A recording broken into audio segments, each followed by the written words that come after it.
আসসালামু আলাইকুম রহমতুল্লাহ। আজকে আমরা দেখাবো আপনার প্রতিষ্ঠানের শিক্ষার্থীদের থেকে বিভিন্ন টাকা পয়সা কিভাবে আদায় করবেন এবং তা খুব সহজে কিভাবে ম্যানেজ করবেন। প্রথমে আমি চলে যাচ্ছি বোর্ডিং বিভাগে, তারপর টাকা আদায়ে যাওয়ার পর আমি প্লাস আইকনে ক্লিক করছি। এখানে লেখা রয়েছে আদায়কৃত টাকার হিসাব নিকাশ।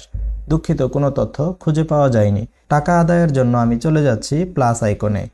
এখানে ক্লিক করার পর আমার সামনে একটি টাকা আদায় ফর্ম ওপেন হবে। প্রথমে আইডি নং, এখানে আমার মাউসের কার্সার অটোমেটিকলি চলে গিয়েছে। আমি জাস্ট এখানে লিখে দিচ্ছি 100। তারপর আমি সার্চ করছি। সার্চ করার সাথে সাথে সেই শিক্ষার্থীর যাবতীয় তথ্য চলে এসেছে। এখানে নিচে বোর্ডিং ফি 2500 এবং মাসিক বেতন 500, এটিও অটোমেটিকলি চলে এসেছে। আমি আবার দেখাচ্ছি, ক্লিয়ার করে দিলাম। আমি এখানে লিখে দিচ্ছি 100, তারপর সার্চ। ক্লিক করার সাথে সাথে আমার তথ্যগুলো চলে আসলো। এখানে বোর্ডিং ফি 2500 টাকা এবং মাসিক বেতন 500 টাকা কেন আসতেছে? কারণ হচ্ছে আমি এই শিক্ষার্থীকে ভর্তি করার সময় তার সকল তথ্য দিয়ে দিয়েছিলাম। যেমন ভর্তি নং 100, আমি যদি তার ডিটেলসে যাই তাহলে আমরা দেখতে পাচ্ছি এখানে বোর্ডিং ফি এবং মাসিক বেতন দেওয়া রয়েছে। যদি আপনি কোনো শিক্ষার্থীকে ভর্তি করার সময় এখানে তথ্যগুলো ফিল করে দিয়ে থাকেন তাহলে টাকা আদায়ের সময় আপনার সকল তথ্য অটোমেটিকলি চলে আসবে, আপনাকে বারবার লিখতে হবে না। আপনি যদি নিজের ইচ্ছায় লিখতে চান তাহলে আপনি এখান থেকে লিখে দিতে পারেন, সেই অপশনও রয়েছে। আমি এখানে 0 দিয়ে দিচ্ছি। এখন আমি যদি বোর্ডিং ফি আদায় করতে চাই তাহলে আমি প্রথমে এখানে চেক মার্ক দিয়ে বোর্ডিং ফি এর ঘরটি অ্যাক্টিভ করে নিব। আমি যেই মাসে টাকা আদায় করব সেগুলোকে এখানে সিলেক্ট করে দিব। আমি জাস্ট জানুয়ারি এটিকে সিলেক্ট করে দিচ্ছি। মাসিক বেতনও নিব, তাই আমি এটিকে চেকমার্ক দিয়ে অ্যাক্টিভ করে নিলাম। তারপর আমি জানুয়ারির মাসিক বেতন সেটি ক্লিক করে দিলাম।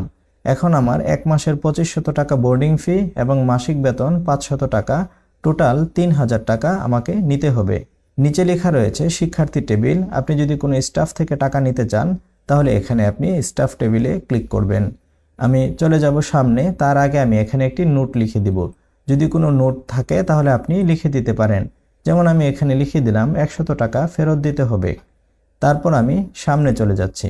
সামনে যাওয়ার পর আমরা দেখতে পাচ্ছি যে আমাদের বোর্ডিং ফি এই রসিদ কাটা হচ্ছে এবং আমাদের বই নং, রসিদ নং অটোমেটিকলি লেখা চলে এসেছে।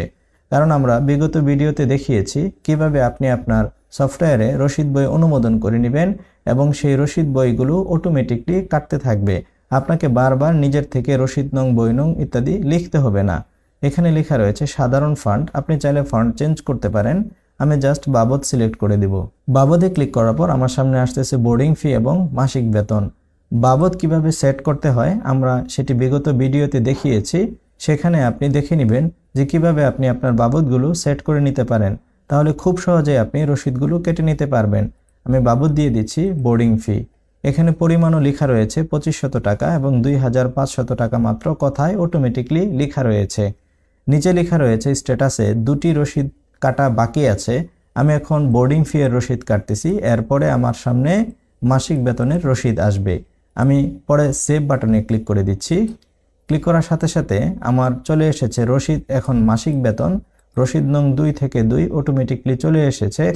আপনি যদি ম্যানুয়াল রসিদ কাটতে চান সেটিও করতে পারেন, সেজন্য আপনি ম্যানুয়াল রসিদে ক্লিক করবেন।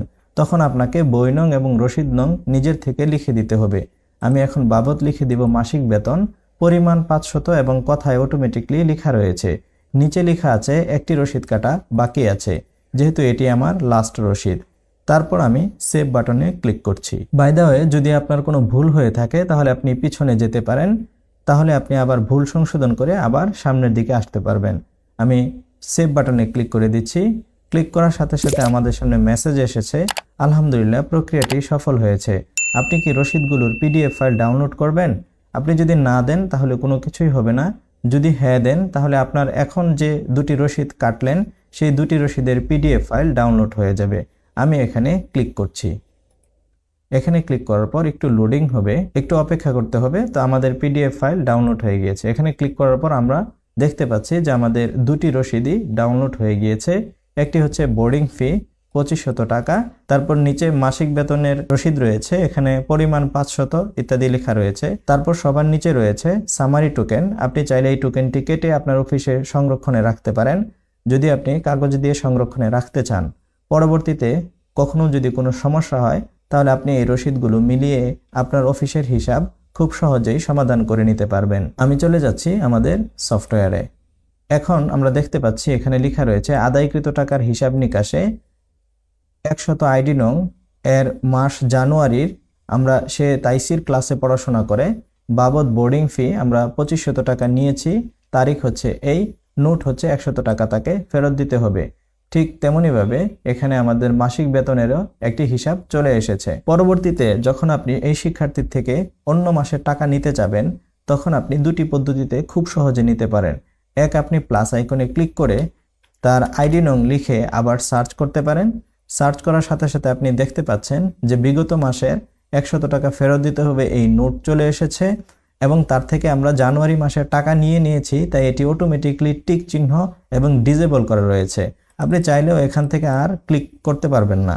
এখন আপনি পরবর্তী মাসের টাকা নেওয়ার জন্য জাস্ট ফেব্রুয়ারিতে ক্লিক করুন, তারপর আপনি সামনে চলে যান এবং পরবর্তী রসিদগুলো কেটে দিন। বাস, এভাবে আপনি আপনার টাকা পয়সা শিক্ষার্থীদের থেকে খুব সহজে নিতে পারেন। আরেকটি পদ্ধতি হচ্ছে আপনি সার্চ না করে সরাসরি সেই শিক্ষার্থীর অ্যাকশনস যে বাটন রয়েছে এখানে এই এডিট বাটন অথবা এটিকে ডিটেইলস বাটন বলতে পারেন, এখানে ক্লিক করতে পারেন। তাহলে সাথে সাথে তার সকল তথ্য সহ আপনার সামনে ডায়াগ্রামটি ওপেন হয়ে যাবে। আপনি জাস্ট সিলেক্ট করুন, তারপর মাস সিলেক্ট করুন, সামনে চলে গিয়ে আপনি তার থেকে টাকা পয়সা গ্রহণ করে নিন। যদি কেউ টাকা কম দিতে চায়, যে এখন তার কাছে টাকা নেই, তাহলে আপনি সিলেক্ট করে 2500 জায়গায় আপনি এখানে লিখে দিতে পারেন 2000, যে সে 2000 টাকা দিবে এবং আপনি এখানে নোটের জায়গায় লিখে দিতে পারেন যে 500 টাকা তার থেকে নিতে হবে, অথবা আপনি আপনার মন মতো এখানে নোট লিখে দিতে পারেন। আমি লিখে দিচ্ছি 500 টাকা প্রতিষ্ঠান পাবে, আমি এটা লিখে দিচ্ছি। তারপর আপনি সামনে ক্লিক করে দুঃখিত, দয়া করে প্রয়োজনীয় তথ্য প্রদান করুন। দুঃখিত, আমরা কোনো মাস সিলেক্ট করিনি, আমি মাসগুলোকে সিলেক্ট করে নিলাম, শুধু বোর্ডিং ফি এটিকে সিলেক্ট করে নিলাম, তারপর আমি সামনে চলে যাচ্ছি। এভাবে আপনি এখন আপনার রসিদগুলো কেটে নিতে পারেন। আদায়কৃত টাকার হিসাব নিকাশ অর্থাৎ কোন মাসে কে টাকা দিয়েছে বা দেয়নি সেটিও আপনি খুব সহজে বের করতে পারেন। তার জন্য চলে যেতে হবে ডাউনলোড বাটনে, সবার নিচে আদায় অনাদায় শিট, এখানে ক্লিক করলে আমাদের সামনে একটি প্যানেল আসবে। আমি লিখে দিচ্ছি তাইসির, বিষয় দিয়ে দিলাম বোর্ডিং ফি, মাস দিয়ে দিচ্ছি জানুয়ারি, সন 2024 আছে। এখন আমি আদায় শিট ডাউনলোড করব। আদায় শিট মানে হচ্ছে কে কে টাকা দিয়েছে, আর অনাদায় শিট মানে এই জামাতের কে কে টাকা দেয়নি। আমি আদায় শিটে ক্লিক করছি। ক্লিক করার পর একটু অপেক্ষা করতে হবে। আমাদের আদায় শিটটি ডাউনলোড হয়ে গিয়েছে। আমরা দেখতে পাচ্ছি যে কে কে টাকা দিয়েছে তা চলে এসেছে। এখানে বোর্ডিং ফি 132 নংয়ের সে দিয়েছে, তাই তার সকল তথ্য সহ এখানে লিস্ট চলে এসেছে। আমি যদি অনাদায় শিটে ক্লিক করি, ক্লিক করার পর আমি একটু অপেক্ষা করছি। আমাদের অনাদায় শিট ডাউনলোড হয়ে গিয়েছে। এখন আমরা দেখতে পাচ্ছি সেই ক্লাসের 4 জন শিক্ষার্থীদের থেকে 3 জনের নাম অটোমেটিকলি চলে এসেছে, যেহেতু একজন শিক্ষার্থী সে বোর্ডিং ফি আদায় করে দিয়েছে। এভাবে আপনি চাইলে খুব সহজেই আপনার প্রতিষ্ঠানের এই মাসে কে অর্থ প্রদান করেছে বা কে দেয়নি তার হিসাব খুব সহজেই বের করে নিতে পারবেন। আশা করি আপনারা সকলে বিষয়টি বুঝতে পেরেছেন। এই হিসাব সরাসরি চলে যাবে হিসাব বিভাগে, সেখানে আর নতুন করে হিসাব করতে হবে না। এই হিসাব অটোমেটিকলি হিসাব বিভাগে যুক্ত হয়ে যাবে এবং হিসাব বিভাগ থেকে দেখতে পারবেন যে রসিদ কে কেটেছেন। যেমন আমরা দেখতে পাচ্ছি এখানে বোর্ডিং বিভাগ লেখা রয়েছে, কেননা এই রসিদগুলো বোর্ডিং বিভাগ থেকে কাটা হয়েছে। আশা করি শিক্ষার্থীদের থেকে টাকা পয়সা আদায় করার বিষয়টি বুঝতে পেরেছেন যে আপনি কিভাবে খুব সহজে আপনার প্রতিষ্ঠানের টাকা পয়সা আদায় এবং অনাদায়ের বিষয়টি ম্যানেজ করতে পারবেন। আজকে এ পর্যন্তই, ইনশাল্লাহ দেখা হবে পরবর্তী কোনো ভিডিওতে। সকলেই ভালো থাকুন। আসসালামু আলাইকুম ওয়া রাহমাতুল্লাহ।